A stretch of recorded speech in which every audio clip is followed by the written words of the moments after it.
нархи арз. طبق нишондоди Бонки миллии Тоҷикистон, арзиши пули Русия дар бозори арзи кишвар имрӯз 11 август 100 рубл боз ҳам бо қурби рӯзҳои гузашта 16 сомониву 46 дирам боқӣ мондааст. طبق иттилои Бонки миллӣ дар бозори арз 100 евро 1052 сомониву 66 дирам нарх дорад. аз ори амрикоӣ бошад 100 доллар 1025 сомониву 87 дирам арзиш дорад. нархи нафти хом. нархи миёнаи фурӯши ҳар бушка нафти хоми таҳвили моҳи оянда дар биржаҳои Intercontinental Exchange ва Brent Grad Futures London 97 доллару 6 сент муомила шуд. нархи миёнаи ҳар бушка нафти хоми таҳвили моҳи оянда дар биржаҳои New York Mercantile Exchange ва Lightweight Grad Oil New York 91 доллару 33 сент муомила шуд. нархи тилло.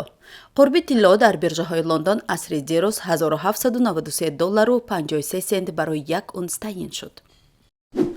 бонки марказии русия нашри маълумот дар бораи интиқолҳоеро ки афроди воқеӣ дар русия ба хориҷ анҷом медиҳанд ва аз хориҷ мегиранд боздошт.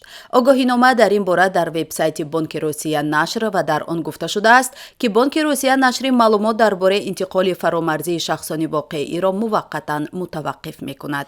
омори пӯшида оид ба интиқоли фаромарзии шахсони воқеӣ, резидентҳо ва ғайри резидентҳо, интиқолҳо тавассути системаҳои пардохт ва ғайра. сабабҳои ин тасмим ба таври умум эълон нашудааст. қаблан танзимгари асосии молиявии русия дар бораи интиқоли пул ба хориҷ аз кишвар ҳар 3 моҳ маълумот нашр мекард. охирин маълумоте ки дар нимаи дуюми моҳи март нашр шуд бар асоси омори соли 2021 асос ёфтааст.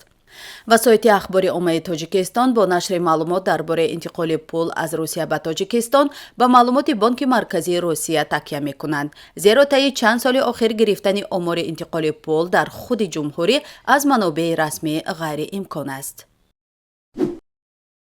нархи гандум ва ҷуворӣ бо расидани нахустин маҳмулаи ғалаи Украина ба бозори ҷаҳонӣ коҳиш ёфт.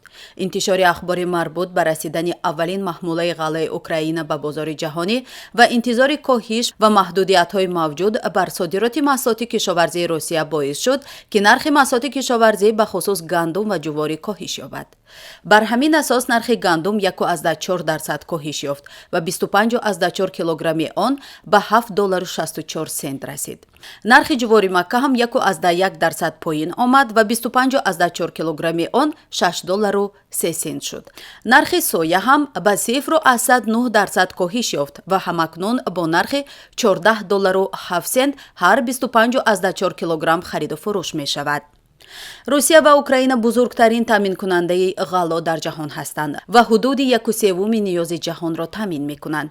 то кунун 10 маҳмулаи ғаллот бандарҳои Украинаро ба мақсади бозорҳои ҷаҳонӣ тарк карданд. аввалин маҳмулаи ғаллоти Украина ҳам дар рӯзи 5 август ва бо 26 000 тонна ҷуворӣ соҳили Одессаро ба мақсади Лубнон тарк карда буд.